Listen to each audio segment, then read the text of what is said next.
এই গরমে চিড়া ও কাস্টার্ডের ডেজার্ট একবার বানিয়ে দেখবেন, খেতে অসম্ভব মজার হয়। আসসালামু আলাইকুম প্রিয় দর্শক, আমি রহিমা। হিমা কিচেনে সবাইকে স্বাগত জানিয়ে শুরু করছি আমার আজকের রেসিপি। তো আজ আমি আপনাদের তৈরি করে দেখাবো চিড়া ও কাস্টার্ডের ডেজার্ট। তো চলুন দেখে নেওয়া যাক কীভাবে এই রেসিপি তৈরি করা যায়।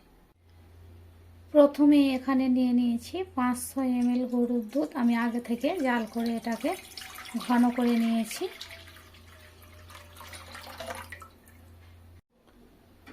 গ্যাসের চুলা অন করে এটাকে ফুটিয়ে নেব। দিয়ে দেব এখানে হাফ কাপ চিনি।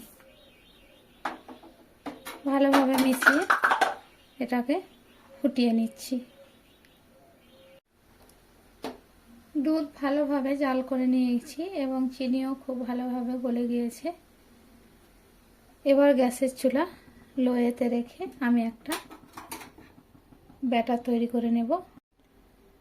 নিয়ে নিয়েছি এখানে হাফ কাপ দুধ, দিয়ে দেব এখানে 2 চামচ কাস্টার্ড। ভালোভাবে মিশিয়ে নেব। ভালোভাবে মিশিয়ে নিচ্ছি। এবার দুধের মধ্যে কাস্টার্ড মিশিয়ে দেব। দেওয়ার সাথে সাথে ভালোভাবে নাড়াচাড়া করে মিশিয়ে নেব, না হলে এটা এক কাছে দলা পেকে যেতে পারে।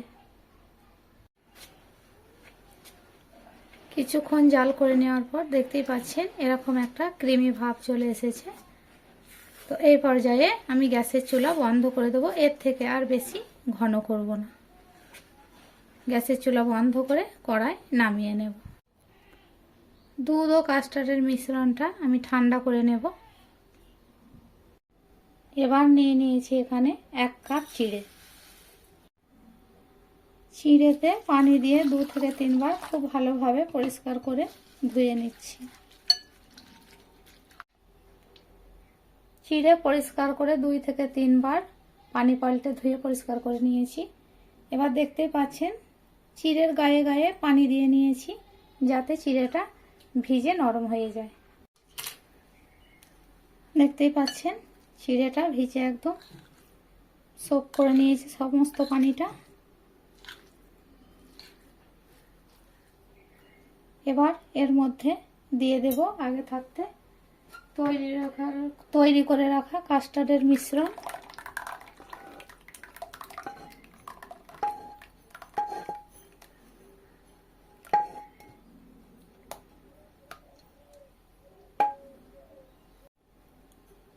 কাস্টার্ড ও চিড়ে খুব ভালোভাবে একসঙ্গে মিশিয়ে নিচ্ছি।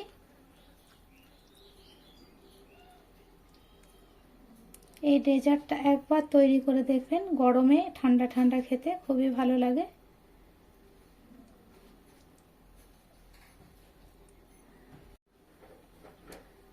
ভালোভাবে মিশিয়ে নিয়েছি। দিয়ে দেব এখানে কিউব করে কেটে রাখা আপেল কুচি। দিয়ে দিচ্ছি একটা কলা, দিয়ে দিলাম কেটে। সবুজ আঙ্গুর নিয়েছি, দিয়ে দিলাম। কালো আঙ্গুর দিয়ে দিচ্ছি। আপনারা আপনাদের পছন্দ অনুযায়ী ফুড এড করতে পারেন। দিয়ে দেব এখানে আনার দানা বা বেদানা। সব কিছু খুব ভালোভাবে আবারও মিশিয়ে নেব। এই গরমে ঠান্ডা ঠান্ডা ডেজার্ট খেতে খুবই ভালো লাগে। একবার তৈরি করে খাবেন, খেতে অসম্ভব মজার হয়।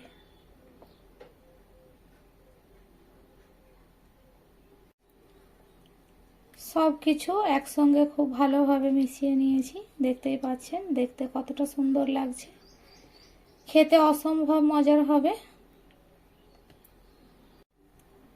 আচ্ছা, ওপর থেকে আমি আবারও কিছু বেদানা ছড়িয়ে দিচ্ছি।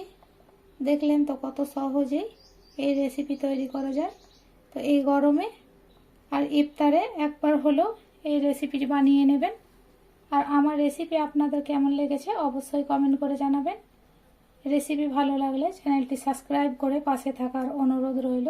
দেখা হবে পরের কোনো ভিডিওতে। ততক্ষণ ভালো থাকবেন, সুস্থ থাকবেন। আল্লাহ হাফেজ।